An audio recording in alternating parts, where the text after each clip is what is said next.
মুসা আলাইহিস সালাম আল্লাহর সাথে সরাসরি কথা বলতেন। ওয়াকাল্লামাল্লাহু মুসা তাকলিমা। সুবহানাল্লাহ পড়েন, আওয়াজ তুলে সবাই বলেন সুবহানাল্লাহ। এখন বনি ইসরাইল হচ্ছে পৃথিবীর সবচেয়ে গোয়ার জাতি। তারা বলে, মুসা তুমি যে আল্লাহর সাথে কথা বলো আমরা তো দেখি না, তুমি যে কথা বলো আমরা তো শুনি না, তো কি করতে হবে? বনি ইসরাইল বলে, আমাদের মধ্য থেকে 70 জন নিয়ে যাইতে হবে তুর পাহাড়ে। ওরা আয়েশা যদি কয় হয় আমরা শুনছি, তাহলে বিশ্বাস করব। কত বড় ডাকাত দেখছেন বনি ইসরাইল। এদের চেয়ে গোয়ার জাতি নাই। এত গোয়ার তুমি করেছে মুসা আলাইহিস সালামের সাথে। তুমি যে আল্লাহর সাথে কথা বলে আমরা তো দেখি, কি করব? 70 জন আমাদের বন্ধু বান্ধব যে যদি দেখে, তারা বললে ওকে আসো, 70 জন আসো। 70 জন নিয়ে গেল। মুসা আলাইহিস সালাম হারুন আলাইহিস সালামকে খেলাফা দিয়ে গেলেন, আল্লাহ ওনাকে নবী বানালেন। মুসা আলাইহিস সালাম বললেন, হারুন খবরদার, বনি ইসরাইলের মধ্যে তাওহীদের বাণী প্রচার করবা, ঐক্য ধরে রাখবা, বিচ্ছিন্ন হতে দিবা না। চলে গেছে। এইদিকে বনি ইসরাইলের এক দুষ্ট লোক ছিল, নাম সামিরি। কি নাম? সামিরি। সে সবাইরে বলল, তোমাদের স্বর্ণগুলো ফালাও।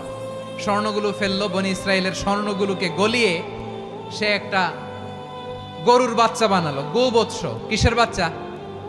দেখেন গরুর পূজা কিভাবে শুরু হয় পৃথিবীতে প্রথম। গোবৎস পূজা, গরুর বাচ্চার পূজা কিভাবে। সে স্বর্ণ গলি গরুর বাচ্চা করে, জিবরাইল আলাইহিস সালাম যে জমিনে এসেছিলেন, ওই ফেরেশতার পায়ের নিচের একটু মাটি সে বুদ্ধি করে প্যাকেটে রেখে দিছিল। সে গরুর বাচ্চা বানায় স্বর্ণ দিয়ে গলিয়ে ওই মাটি এটার মধ্যে ঢুকাই দিছে ভেলকি দেওয়ার জন্য। স্বর্ণ দিয়ে বানানো গোবৎস গরুর বাচ্চার গায়ে যখন সেই মাটি ছুঁড়ে দেয়া হলো, এখন বাছুরের ভেতর থেকে ভ্যাঁ ভ্যাঁ আওয়াজ আসতেছে। কি আসতেছে? সবাই তো অবাক। সামিরি বলে, আরে তোমরা যে 70 জন দিয়ে মুসা আলাইহিস সালাম রে পাঠাইছো, ওইদিকে এত ঘুরতেছে, আল্লাহরে খুঁজে পায় না, আল্লাহ তো এটার ভিতরে ঢুকছে। নাউজুবিল্লাহ বলবেন না? তোমরা যে 70 জন দিয়ে পাঠাইলা, 70 জন নিয়ে মুসা আলাইহিস সালাম খালি ঘুরতেছে, আল্লাহরে পায় না। পাবে কেমনে? আল্লাহ তো, নাউজুবিল্লাহ, এটার ভিতরে সেজদা দাও। এই সেজদা দিয়ে গেল।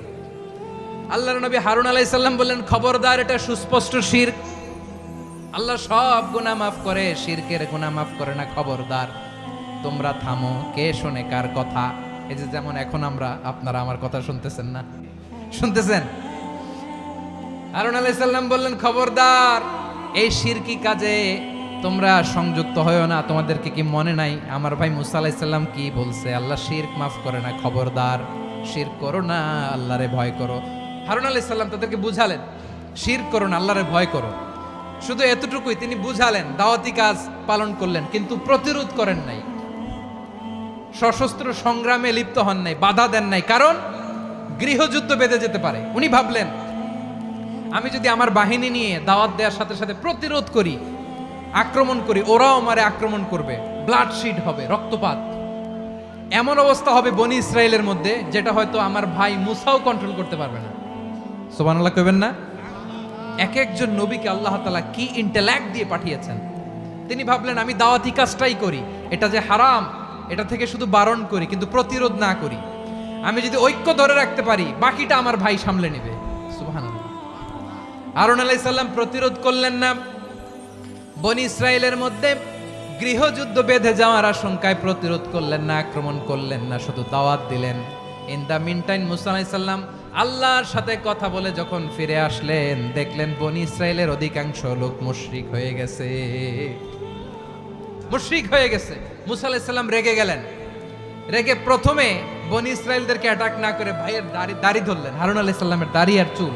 মেজাজি নবী ছিলেন। হারুন, তুমি কি করলা? তোমার কি দায়িত্ব দিয়ে গেলাম, তুমি কি করলা? তুমি থাকতে বনি ইসরায়েল কেমন করে শিরকের কাজে নিমজ্জিত হয়ে যায়? সাইয়েদনা হারুন আলাইহিস সালাম বললেন, ইন্নী, কোরআন সাক্ষী, কোরআন থেকে কোট করছি, ইন্নী খাশিতু আন তাকুলা ফাররাকতা বাইনা বনি ইসরাঈলা ওয়া লাম তারকুব কওলি। ও আমার ভাই, আমার দাড়ি ধরবেন না, আমার মারবেন না।